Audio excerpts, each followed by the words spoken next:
Hello guys, welcome back to my YouTube channel education for all. तो आज हम अपना चैप्टर लेके आ गए हैं ड्रेनेज, जो ज्योग्राफी का चैप्टर नंबर 3 है, क्लास 9th का। तो चलिए देखते हैं इस चैप्टर में है क्या। तो दोस्तों, ड्रेनेज क्या होता है? ड्रेनेज एक river system of an area है। तो ड्रेनेज और ड्रेनेज बेसिन क्या होता है? तो अ ड्रेनेज बेसिन और a river basin is an area that is drained by single river system. तो जैसा दोस्तों हमें पता है कि एक रिवर की कई सारी ट्रिब्यूटरीज होती हैं और उसकी कई सारी डिस्ट्रीब्यूटरीज होती हैं। तो जो ये रिवर सिस्टम का तो जो ये सिस्टम है रिवर का, इसे ही हम ड्रेनेज बेसिन बोलते हैं। सिंपल डेफिनेशन अगर आप देखें तो आपके बुक में दिया हुआ है, the area drained by single river term is called as drainage basin. तो ये आपके यहाँ बुक पे दिया हुआ है, ये आप लोग ये देख सकते हैं यहाँ पे, ये आपका। तो दोस्तों, हमारा नेक्स्ट टॉपिक है वाटर डिवाइड। नाम से ही पता चल रहा है कि वाटर को डिवाइड करने की बात की जा रही है। आप यहाँ पे देख सकते हैं कि मतलब जो जो भी ड्रेनेज बेसिन होते हैं उसे डिवाइड करता है, जो ड्रेनेज बेसिन डिवाइड करता है उसे हम वाटर डिवाइड कहते हैं। और ये वाटर डिवाइड कुछ भी हो सकते हैं, जैसे कि माउंटेन, कोई ऊंची उठी ज़मीन हो सकती है। तो हम देख सकते हैं कि वाटर डिवाइड एनी अपलैंड और mountain spreading to adjacent drainage basin is known as water divide. तो दोस्तों, ये आपकी डेफिनेशन है बुक में दी है, और आपका ये डायग्राम, आप लोग इस डायग्राम को देख सकते हैं, आपकी बुक में दिया हुआ है। तो दोस्तों, हमारा जो नेक्स्ट टॉपिक है वो ड्रेनेज सिस्टम इन इंडिया। हम इसे रिवर सिस्टम ऑफ इंडिया भी कह सकते हैं। तो अब हम इंडिया की रिवर्स की बात करने वाले हैं। तो दोस्तों, इंडिया की रिवर को दो पार्ट में बांटा गया है, हिमालयन रिवर और peninsular river. These river originate Himalayan river originate from the Himalayas. तो जो ये हिमालयन रिवर है वो हिमालय से निकलती हैं, और जो पेनिनसुलर रिवर है वो पेनिनसुलर प्लेटू से निकलती हैं।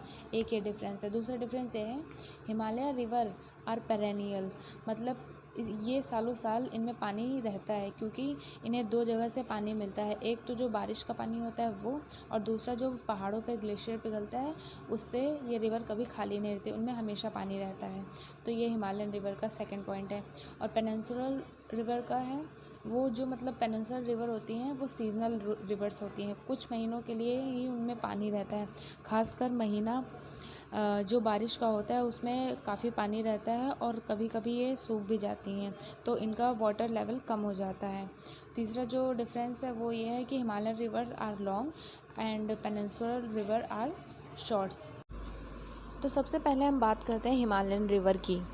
मेनली 3 रिवर आपके इस चैप्टर में बताई गई हैं, तो हम उन्हीं की बात करते हैं। फर्स्ट है इंडस रिवर, गंगा रिवर और ब्रह्मपुत्र रिवर। ये 3 रिवर्स की बात है। तो सबसे पहले हम देखते हैं इंडस रिवर के बारे में। तो इंडस रिवर जो है वो रिवर तिब्बत से निकलती है और जम्मू कश्मीर से होकर पाकिस्तान जाते हुए फिर ये अरेबियन सी में मिल जाती है। इसकी कई सारी ट्रिब्यूटरीज हैं, जैसे कि जस्कर, श्योक, चेनाब, झेलम, सतलज, ब्यास, रवि, और इसकी लेंथ 2900 किलोमीटर है। इसका स्लोप काफ़ी जेंटल है। दोस्तों, नेक्स्ट रिवर है गंगा। उत्तराखंड के एक ग्लेशियर है जो गंगोत्री, उसमें से एक तरफ से भागीरथी निकलती है और दूसरी तरफ से अलकनंदा।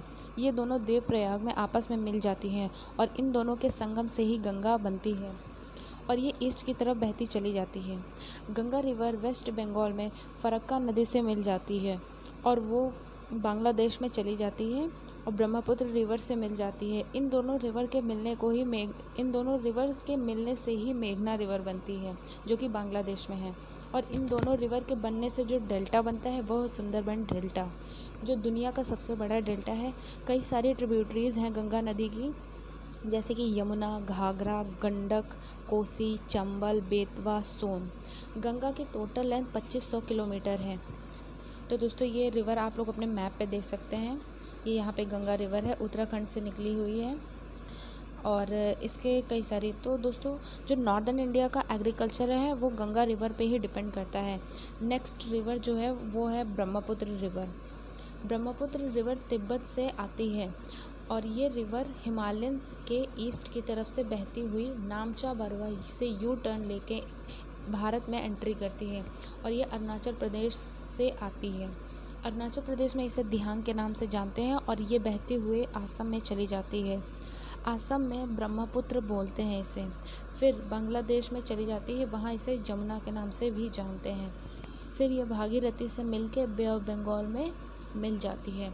इसकी 2 ट्रिब्यूटरीज हैं, दिहांग, लोहित।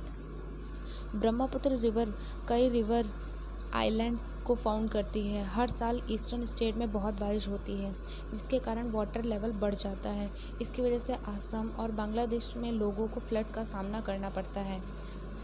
तो दोस्तों ये थे कुछ हिमालयन रिवर, और अब हम बात करते हैं द पेनिनसुलर रिवर्स की। So now friends, we are going to talk about the peninsular river.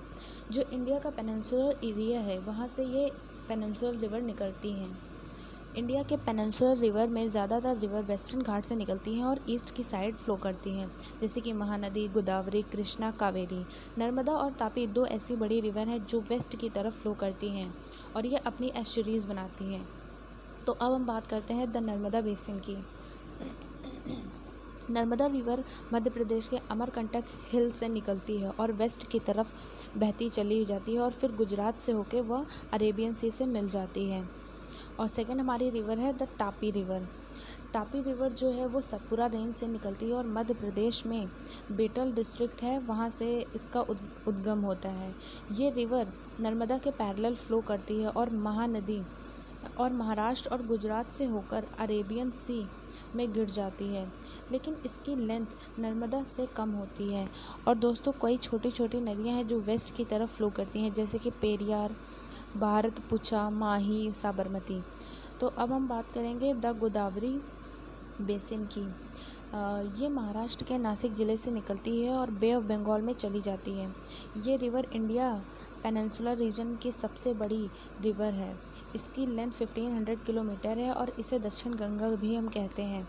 अगर हम इसकी बात करें इसकी ट्रिब्यूटरीज़ की, तो पूर्णा, वारधा, मंजरी, वेन गंगा, पेन गंगा, ये सब इसकी ट्रिब्यूटरीज़ हैं। जो नेक्स्ट रिवर है वो है महानदी। महानदी छत्तीसगढ़ के हाईलैंड रीजन से निकलती है और उड़ीसा से होकर बे ऑफ बंगाल में मिल जाती है। इसकी टोटल लेंथ 800 किलोमीटर्स है। अगली रिवर जो है वो है Krishna river.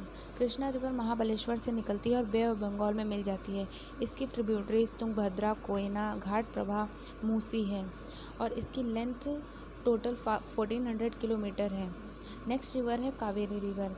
Kaveri river western Ghats के ब्रह्मगिरी हिल्स से निकलती है और बे ऑफ बंगाल में मिलती है।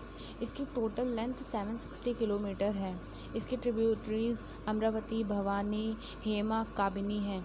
तो दोस्तों ये थी पेनिनसुलर रिवर्स और हिमालयन रिवर जितना पढ़ा। अब हम इस चैप्टर के नेक्स्ट टॉपिक लेक्स को पढ़ेंगे। तो फ्रेंड्स अब हम बात करते हैं लेक्स की। इंडिया के अंदर कई लेक्स हैं, उनकी साइज़, कैरेक्टरिस्टिक्स सब अलग होते हैं। इंडिया के अंदर ज़्यादातर लेक्स परमानेंट होती हैं, मतलब उनमें साल भर पानी है, मगर कुछ लेक्स रेनी सीज़न पर डिपेंड करती हैं।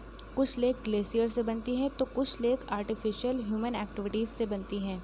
Fresh water lake Himalayan region में पाई जाती हैं। इंडिया में जम्मू कश्मीर में वुलर लेक पाई जाती है। ये लेक इंडिया की फ्रेश वाटर लेक है। इसके अलावा भी कई सारी लेक्स हैं, जैसे कि Dal lake, Bhimtal lake, Nainital, Loktak lake, ये सारी फ्रेश वाटर की लेक हैं। और कुछ लेक जो आर्टिफिशियल हैं, जो डैम से बनाई जाती है, जैसे कि गुरु गोविंद सागर लेक, ये एक आर्टिफिशियल ह्यूमन लेक है। तो दोस्तों लेक जो है वो काफ़ी इंपॉर्टेंस प्ले करती है हमारी लाइफ में। Like it help to regulate the flow of river during heavy rain, it enhance the natural beauty, it develop the hydro power, it maintain the aquatic ecosystem and it help in tourism. Lakes के अलावा river भी हमारी economy के लिए काफ़ी helpful है। हम इससे इरिगेशन करते हैं, नेविगेशन के लिए यूज़ करते हैं और हाइड्रो पावर जनरेट करते हैं। लेकिन दोस्तों रिवर को लोग अपने फ़ायदे के लिए यूज़ करते हैं, जैसे कि डोमेस्टिक, म्युनिसिपल, इंडस्ट्रियलिस्ट, एग्रीकल्चर, ये सारे एरियाज़ के लिए आजकल पानी की ज़्यादा डिमांड बढ़ रही है। लेकिन लोग काफ़ी ज़्यादा मात्रा में नदियों से पानी निकाल देते हैं, जिससे वाटर लेवल डिक्रीज़ हो जाता है। इंडस्ट्रीज़ का जो गंदा पानी होता है वो डायरेक्ट सीधे मतलब नदी में उतार दिया जाता है, जिससे रिवर पोल्यूट हो जाती हैं और गंदी हो जाती हैं और उसके पानी की जो क्वालिटी होती है वो काफ़ी गंदी हो जाती है। तो इस तरह रिवर काफ़ी पोल्यूट हो रही हैं। तो हमें इस पोल्यूशन को रोकना चाहिए एज अ ह्यूमन बीइंग, और गवर्नमेंट को कुछ पॉलिसीज़ बनानी चाहिए जिससे कि ये पोल्यूशन रोका जा सके और रिवर और लेक्स को हम लोग खुद साफ़ रख सकें। तो आई होप दोस्तों आपको ये वीडियो अच्छा लगा होगा, और अगर आपको कुछ ना समझ में आए तो आप कमेंट बॉक्स में कमेंट कर दीजिए। आप चाहें तो मेरे चैनल को सब्सक्राइब कर सकते हैं और वीडियो को लाइक करिए। Thank you.